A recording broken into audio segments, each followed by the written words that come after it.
Hello students, हम dimension analysis के ऊपर जो है उसकी प्रॉब्लम कर रहे थे, एप्लीकेशन ऑफ डायमेंशंस। तो फर्स्ट टाइप ऑफ एप्लीकेशन हमने कर ली थी, जिसमें हमने किया था यूनिट कन्वर्जन, या किसी दूसरी फिजिकल क्वांटिटी को अन्य फिजिकल क्वांटिटीज़ के रूप में उसके साथ in the form of different physical quantities उसको एक्सप्रेस करना। अब जो सेकंड एप्लीकेशन है बहुत आसान है।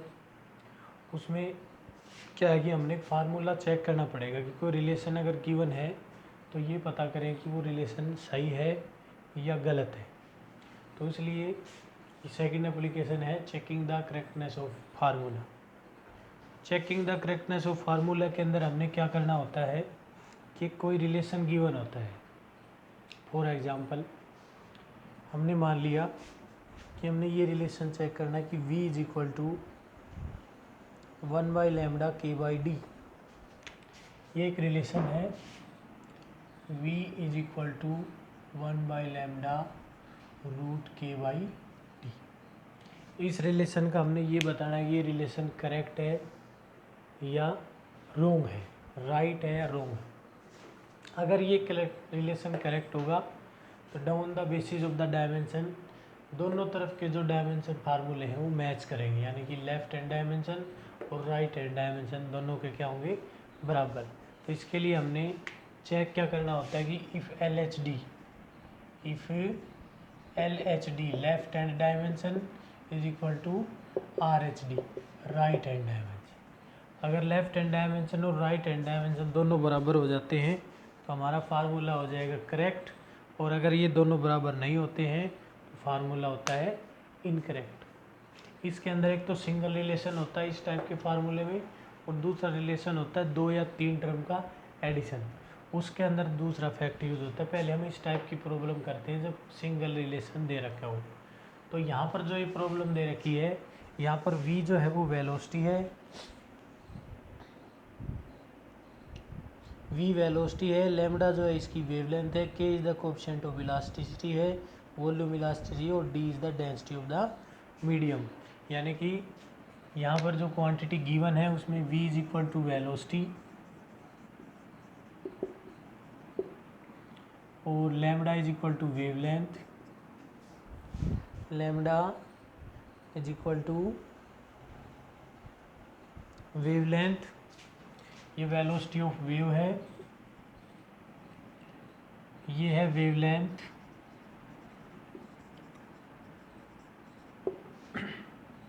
क्या यहाँ पर है coefficient of volume elasticity, coefficient of volume elasticity,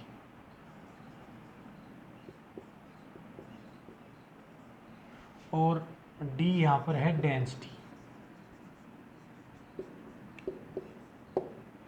अब इन सभी का पहले हमें इनका फार्मूला पता होना चाहिए, कॉम्प्लिकेट है तो, और या इनका फिर डायमेंशन, फिर उसके अकॉर्डिंग इनका डायमेंशन फार्मूला पता होना चाहिए। तो जैसे वेलोसिटी है, वेलोसिटी का सिंपल डायमेंशन फार्मूला होता है LT-1। वेलोसिटी का डायमेंशन फार्मूला हमें पता है, तो जो भी फिजिकल क्वांटिटी हैं उनके आगे उनका डायमेंशन फार्मूला रख लेंगे हम।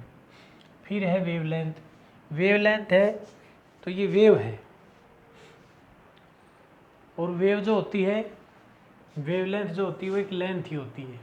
वेवलेंथ मतलब कोई भी वेव जो है ना वो एक अपनी साइकिल कंप्लीट करने में, एक ऑसिलेशन पूरा करने में कितनी लेंथ ट्रेवल करती है, इसको वेवलेंथ कहा जाता है। मीन पोजीशन से एक्सट्रीम पोजीशन पे जाना, फिर वापस मीन से, फिर लोअर एक्सट्रीम पे, फिर वापस मीन पे।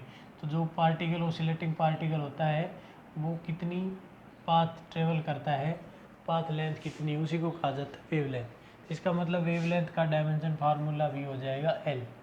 अब बात है हमारे पास coefficient of elasticity. Coefficient of elasticity जो होता है वो होता है भाई स्ट्रेस बाय स्ट्रेन। 3 तरह के हमने स्ट्रेस बताए थे जो 7th यूनिट में क्लियर होंगे। स्ट्रेस बाय स्ट्रेन, अब जो स्ट्रेस होता है, स्ट्रेस पहले तो इसका फार्मूला देखते हैं। स्ट्रेस बाय स्ट्रेन, स्ट्रेन एक नॉन डायमेंशनल क्वांटिटी होती है, इसका डायमेंशन ही नहीं होता, क्योंकि अब स्ट्रेस और स्ट्रेन को अलग अलग करते हैं। जो स्ट्रेस होता है वो होता है pressure, force upon area, deforming force per unit area, restoring force per unit area, क्योंकि डिफॉर्मिंग फोर्स रिस्टोरिंग के बराबर ही होता है अप टू लिमिट। तो फोर्स अपॉन एरिया, अब फोर्स अपॉन एरिया करते हैं तो स्ट्रेस का डायमेंशन फार्मूला प्रेशर के बराबर आ जाएगा, ml-1 T-2। यहाँ पे फोर्स का डायमेंशन फार्मूला यूज करेंगे ऊपर, नीचे करेंगे एरिया का। जैसे यहाँ पे नहीं आता है तो फोर्स का डायमेंशन फार्मूला होता है ml-T-2 और एरिया का होता है L2। तो एक एल से एल कैंसिल होने के बाद हमारे पास फार्मूला बन जाता है ml-1 T-2। तो ये हो गया स्ट्रेस का डायमेंशन फार्मूला। स्ट्रेन का कुछ होता नहीं है, क्योंकि स्ट्रेन जो होता है वो होता है change in configuration upon original configuration. अब क्योंकि ये वॉल्यूम इलास्टिसिटी है तो ये होगा change in volume upon original volume. अब वॉल्यूम टू वॉल्यूम कोई भी डायमेंशन फार्मूला नहीं होगा, इसका मतलब स्ट्रेन का कोई डायमेंशन फार्मूला नहीं, स्ट्रेस का डायमेंशन फार्मूला ये हो गया। तो कोफिशिएंट ऑफ इलास्टिसिटी का डायमेंशन फार्मूला हो गया ml-1 T-2। यहाँ से हम इसका dimension formula coefficient of elasticity का लिखते हैं ml-1 T-2। Coefficient of elasticity का डायमेंशन फार्मूला हो गया ml-1 T-2। उसके बाद है डेंसिटी। डेंसिटी का जो डायमेंशन फार्मूला है वो होता है ml-3 मास अपॉन वॉल्यूम। तो अब हमने सभी फिजिकल क्वांटिटी के डायमेंशन फार्मूले जो है वो नोट कर लिए हैं। अब करते हैं इसकी चेकिंग, यानी कि पहले लिखते हैं LHD, left hand dimension. Left hand dimension, left hand की तरफ है वेलोसिटी, तो लेफ्ट हैंड डायमेंशन है हमारे पास LT-1। टाइम है, मास इसमें है नहीं, तो m0 LT-1, ये इक्वेशन 1 हो जाएगी। अब करते हैं RHD। RHD जब करेंगे हम RHD right hand dimension. Right hand dimension में क्या होगा, सबसे पहले 1/λ है, फिर उसके बाद रूट है, तो सेम डायमेंशन को रूट के अंदर भी ले सकते हैं, यानी कि 1/वेवलेंथ है तो वेवलेंथ का जो है ना 1/L हो गया। फिर रूट एज इट इज कर दो इसको रूट में के का, यानी कि इलास्टिक कांस्टेंट का डायमेंशन फार्मूला हो गया ml-1 T-2 और नीचे डेंसिटी, तो ये हो जाएगा ml-3। अब इसी रूट को सोल्व करते हैं, रूट के अंदर ही सोल्व करते हैं, m से m कैंसिल हो जाएगा, l-3 यहाँ पर है, l-1 ऊपर है, तो अगले स्टेप में हम ये रखेंगे 1/√L और ये हो जाएगा हमारे पास l-1 और l-1 l-3 T-2। अब इसमें जो है l-1 एक पावर कैंसिल हो जाएगी तो नीचे बच जाएगा -2, तो ये बचेगा 1/L रूट ऑफ, ऊपर है हमारे पास T-2 और नीचे है l⁻²। इन दोनों का जब रूट लेते हैं तो 1/L ये ऐसे आ जाएगा और पावर इसका स्क्वायर रूट कैंसिल हो जाएगा, स्क्वायर से स्क्वायर रूट कैंसिल होगा। मतलब कहने का ये है कि t⁻² 2 है और उसकी पावर 1/2 है, तो -1 रह जाएगी। मतलब ऊपर डिनोमिनेटर में T-1 और नीचे रह जाएगा l-1। अब l से l-1 जो है ना यहाँ कैंसिल हो जाता है, यहाँ नीचे डिनोमिनेटर में l to l-1 कैंसिल हो जाएगा, तो हमारे पास फार्मूला आएगा T-1। ये कैंसिल हो जाएंगे, नीचे l की पावर 1 -1, बेस से में पावर ऐड होंगी इसलिए ये हो जाएगा नीचे l की पावर 0। तो RHD जो है हमारे पास आ गया है T-1, और जबकि LHD था वो था LT-1। तो इसका मतलब LHD और RHD बराबर नहीं है, as LHD not equal to RHD, LHD और RHD बराबर नहीं होंगे, therefore relation is incorrect, relation हो जाएगा wrong, therefore relation is incorrect. ये है इनकरेक्ट, करेक्टनेस और इनकरेक्ट मतलब राइट और रॉन्ग रिलेशन को डिटरमाइन करने की प्रोसेस।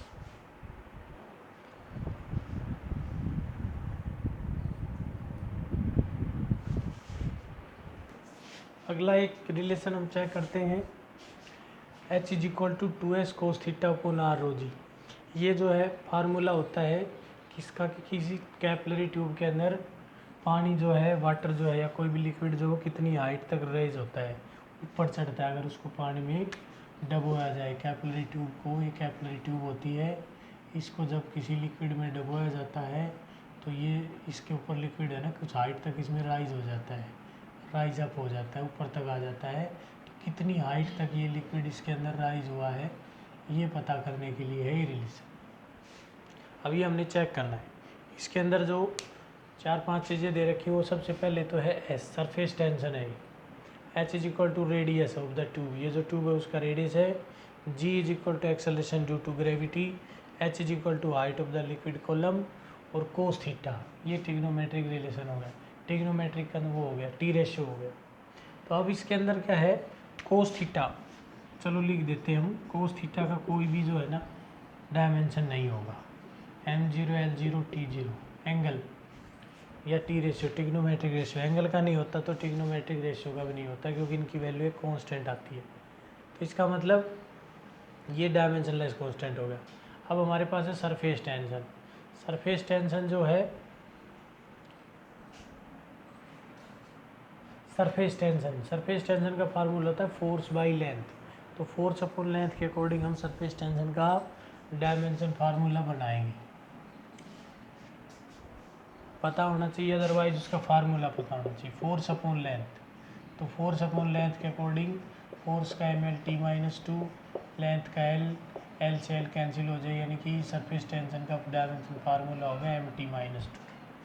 रेडियस जो है दूसरे नंबर पर रेडियस है, रेडियस का डायमेंशन L है, लेंथ है M0 L, ऐसे इसमें मास नहीं है और इसमें टाइम नहीं है, तो M0 L T0। Acceleration due to gravity का डायमेंशन फार्मूला होता है, मास होता नहीं, L_T-2। और जो हाइट है वो हाइट ही है, यानी कि लेंथ है ML_T0। और कोस थीटा का कुछ है नहीं। तो ये तीनों क्वांटिटी, जितनी भी क्वांटिटी है 3-4, इन सब के फिजिकल इनके डायमेंशन फार्मूले हमने रख लिए। अब हम करेक्ट करते हैं इसको, चेक करने के लिए चेक करते हैं, करेक्ट करने के लिए या रॉन्ग करने के लिए। तो सबसे पहले LHD, लेफ्ट हैंड डायमेंशन। तो लेफ्ट हैंड डायमेंशन में लेफ्ट साइड में ओनली हमारे पास क्या है, हाइट है। तो हाइट का डायमेंशन फार्मूला होगा L। एक बार हम इसको L ही लिखेंगे, जो क्वांटिटी है ना वो M0 L0 T लिखने की ज़रूरत नहीं है, L से ही चेक करो, इसको बाद में कर देंगे। या लिखना चाहते हो तो हम लिख सकते हैं M0 L T0 complete MLT के टर्म में। अब RHD स्टार्ट करते हैं। RHD के अंदर जो है जितनी भी फिजिकल क्वांटिटी उनके डायमेंशन रखो। 2 कांस्टेंट है, dimensionless constant. Cos theta dimensionless variable हो गया। और एस की वैल्यू जो है, सरफेस टेंशन था, एस सरफेस टेंशन का डायमेंशन फार्मूला हो गया MT-2। नीचे है radius R rho g, density और रहेगी भाई यहाँ पे। डेंसिटी जो थी रो, डेंसिटी का डायमेंशन फार्मूला ये होता है M, रो है डेंसिटी, और डेंसिटी का डायमेंशन फार्मूला होता है ML-3। तो पहले करते हैं रेडियस का हो गया L इंटू रो है डेंसिटी का हो जाएगा ML-3। और फिर है हमारे पास एक्सेलरेशन ड्यू टू ग्रेविटी, उसका होता है एक्सेलरेशन का LT-2। तो इस प्रकार ये डायमेंशन हो गया। अब एक M से M कैंसिल हो जाता है यहाँ पे। T⁻⁻2 यहाँ पर है, ये T⁻⁻2 यहाँ पर, ये कैंसिल हो गया। अब हमारे पास नोमिनेटर में तो कुछ बचा नहीं, डिनोमिनेटर में L है, L-3 है और फिर L है। तो इसके बाद जो है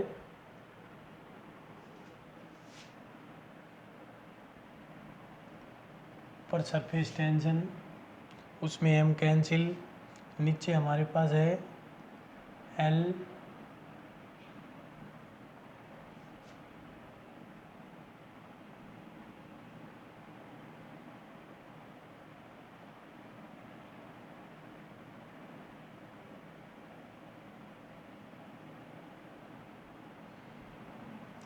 डिनोमिनेटर में कुछ है नहीं, नीचे यहाँ एम से एम कैंसिल होगा, t-2 से t-2 कैंसिल हो चुका है, तो नीचे बचेगा हमारे पास l, और ये बचेगा l-3, यहाँ से जो है हमारे पास l-3 और फिर यहाँ से बचा हुआ है l। तो हम देखते हैं कि डिनोमिनेटर के अंदर ये RH-D चला हुआ था, l की 2 और l-3, तो इसको जब सोल्व करेंगे तो ये बच जाएगा l-1। इसको जब ऊपर ले जाएंगे यानी कि RH-D की जो वैल्यू आएगी l की पावर -1 है यहाँ पर, ये ऊपर जाके हो जाएगी हमारे पास l, यानी कि m0l-T0। अब इस रिलेशन के अंदर LHD और RH-D बराबर है, LHD = RH-D, और LHD और RH-D बराबर हो जाएंगे तो इसका मतलब ये हो जाएगा कि relation is correct, relation is correct. तो इस प्रकार ये एक राइट रिलेशन का हो गया, एक रॉन्ग रिलेशन का हो गया।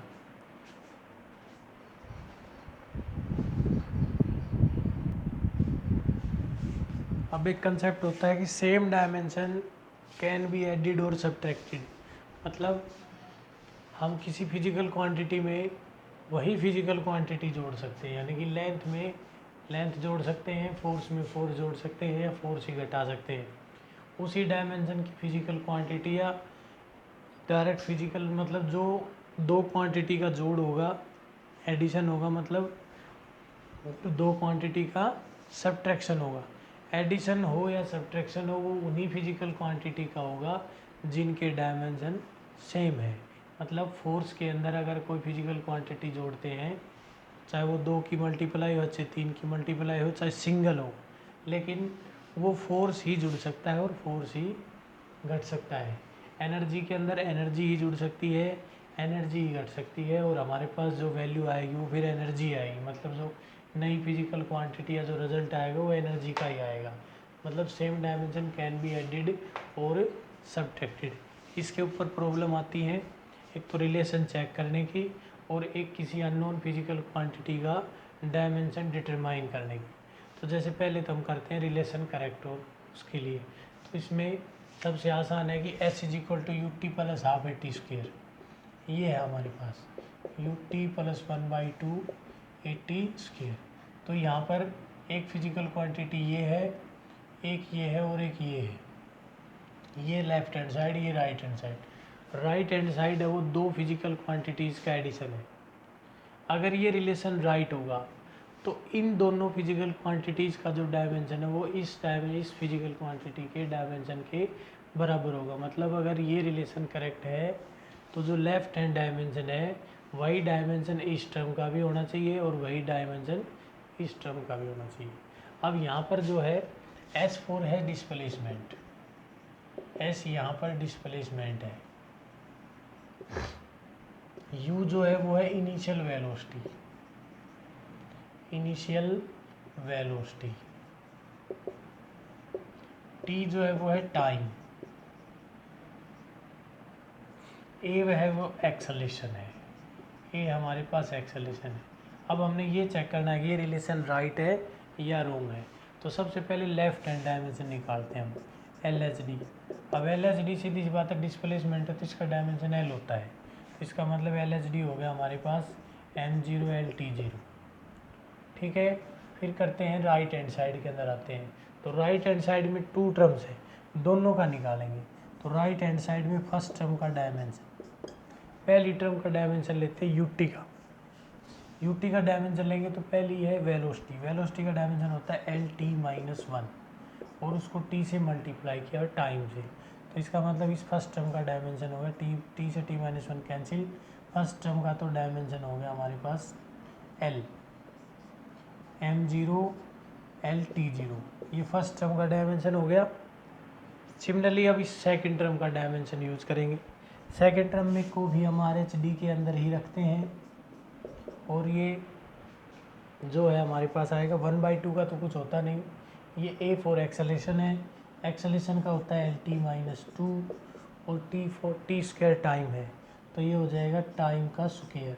तो t-2 से t+2 कैंसिल, तो इसका मतलब RH/d के अंदर भी दूसरी टर्म का डायमेंशन भी हो गया m0L T0 यानी कि लेंथ वाला डायमेंशन। तो ये जो दोनों टर्म्स आई हैं RH/d की, लेफ्ट हैंड साइड में दोनों टर्म का डायमेंशन सेम है जो लेफ्ट हैंड के बराबर, यानी कि लेफ्ट हैंड में डायमेंशन L है, इसकी पहली टर्म का भी डायमेंशन L है और दूसरी टर्म का भी डायमेंशन L है। इसका मतलब लेंथ में लेंथ जुड़ती है, लेंथ ही आती है। तो इसका मतलब ये रिलेशन हो गया करेक्ट। अब ये रिलेशन करेक्ट था। अगर इन दोनों में से एक भी टर्म का डायमेंशन चेंज हो जाता तो ये कंसेप्ट को वायलेट करता, इसका मतलब ये रिलेशन जो है वो इनकरेक्ट होता। इस टाइप के क्वेश्चन जो है वो आते हैं कि ये रिलेशन राइट या रॉन्ग है, तो उसमें जितनी भी चाहे 3 हो टर्म यहाँ पे, सभी का डायमेंशन सेम होना चाहिए। इसी कंसेप्ट को यूज़ करके अब दूसरी टाइप की प्रॉब्लम करते हैं।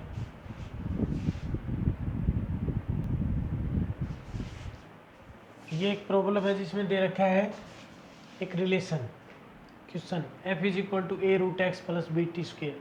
ये एक रिलेशन दे दिया जिसमें f=a√x + bt², और इसमें कहा गया है कि if f is the force, x is displacement, t is time, then find dimension of a by ab a into b, a² by b, a² by b, और ये a² into b और a by b। मतलब हमने dimension निकालने हैं a into b का, a² into b का और a by b का डायमेंशन हमने डिटरमाइन करना है। और इसके साथ साथ ये भी कह सकता है कि what is represented by A B या a by b, A B से क्या रिप्रेजेंट किया जाता है। इस टाइप ऐसे भी क्वेश्चन को जो है वो पूछा जा सकता है। तो इसमें हमने क्या करना है कि ये कंसेप्ट यूज करना है, same dimension can be added और subtracted. Same dimension can be added और सब्ट्रैक्टेड है, तो हमारे पास F को देखते हैं, ये फोर्स है, F = फोर्स है। फोर्स है तो इसका जो डायमेंशन फार्मूला होगा mLT-2 होगा। अब ये लेफ्ट हैंड साइड में फोर्स है और राइट हैंड साइड के अंदर हमारे पास दो टर्म है। अब F = रिलेशन है हमारे पास a√x + bt²। एक टर्म ये है हमारे पास और एक टर्म ये है, इधर फोर्स है, तो इधर जो फोर्स है इसका डायमेंशन जो है इन दोनों के डायमेंशन का भी के बराबर होना चाहिए। मतलब कहने का ये है कि a√x जो है वो कंप्लीट क्वांटिटी मानी जाएगी, तो इसका डायमेंशन भी फोर्स के बराबर होना चाहिए, और bt² भी एक फिजिकल क्वांटिटी मानी जाएगी, इसका डायमेंशन भी फोर्स के बराबर होना चाहिए। तो इसका मतलब ये हुआ। अब पहले तो ये देखेंगे x और ये क्या है, तो फोर्स का डायमेंशन हमने लिख लिया। अब x डिस्प्लेसमेंट था तो उसका डायमेंशन हो गया L, और t जो है वो टाइम था, इसका मतलब इसका डायमेंशन हो गया t। अब हमारे पास हम इनको यूज़ करके a और b का निकालेंगे। As F = force, F = force है, therefore a√x also force, a√x भी क्या होगा, फोर्स होगा। अब इसका डायमेंशन यूज़ करते हैं हम, a का डिटरमाइन करना है, x का था L, और इधर करते हैं फोर्स का mLT-2, ये फोर्स का डायमेंशन होगा। तो इसका मतलब a का डायमेंशन हमारे पास क्या हो जाएगा, ये √L में डिवाइड हो जाएगा, तो a का डायमेंशन फार्मूला हो जाएगा a = mLT-2 बाई √L। तो ऊपर L की पावर 1 है, नीचे L की पावर 1/2 है, तो a का डायमेंशन फार्मूला जो है ये होगा भाई m L की पावर 1, नीचे t-2, नीचे L की पावर 1/2, तो 1/2 पावर कम हो जाएगी, इसलिए a का डायमेंशन फार्मूला हो जाएगा mL 1/2 t-2। ये डायमेंशन फार्मूला a का हो गया। आल्सो bt², ये भी क्या होना चाहिए, ये भी फोर्स होना चाहिए, क्योंकि फोर्स जो है वो इन दोनों क्वांटिटीज़ का जोड़ फोर्स आया है, तो bt² भी फोर्स होना चाहिए। अब बी टी स्क्वायर भी फोर्स है तो बी का डायमेंशन हमने डिटरमाइन करना है। टी का हो गया टी और स्क्वायर है तो टी स्क्वायर और उधर है force M L T minus two. तो इसका मतलब बी का डायमेंशन फार्मूला हो जाएगा M L T minus two upon T square. T square नीचे पावर प्लस की 2 है, ऊपर जाके माइनस की 2 हो जाएगी। इसका मतलब बी का डायमेंशन फार्मूला हो गया हमारे पास M L T minus two और मल्टीप्लाई में टी माइनस टू, यानी कि टी की पावर 4 होगी। तो बी का डायमेंशन फार्मूला हो गया एम एल टी माइनस 4। ये बी का डायमेंशन फार्मूला है। अब इनका आंसर देना बिल्कुल आसान है कि ए बी का डायमेंशन फार्मूला क्या होगा। A into B, dimension of A into B.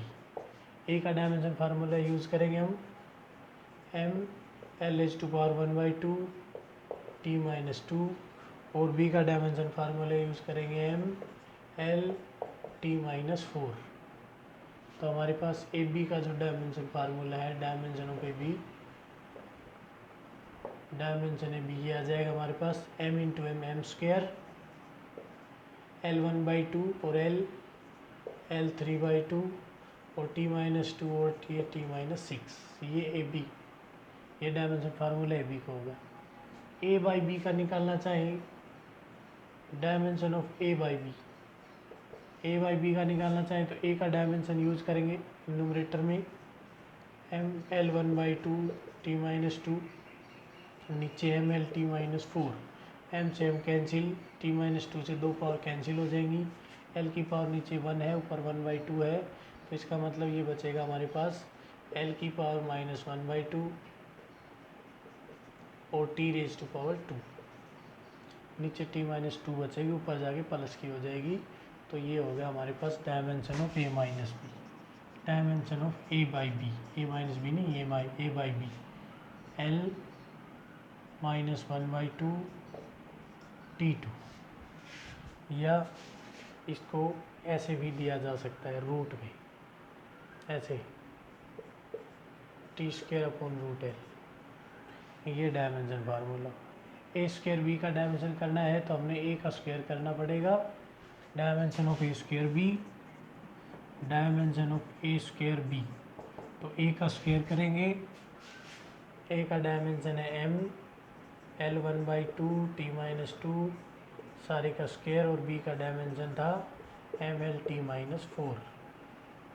अब ये जो है स्क्वायर हो जाएगा M square L T minus 4 और M L T minus 4 multiply, इसका स्क्वायर सभी का स्क्वायर हो जाएगा। तो 1/2 का जो है वो 1 बन जाएगा।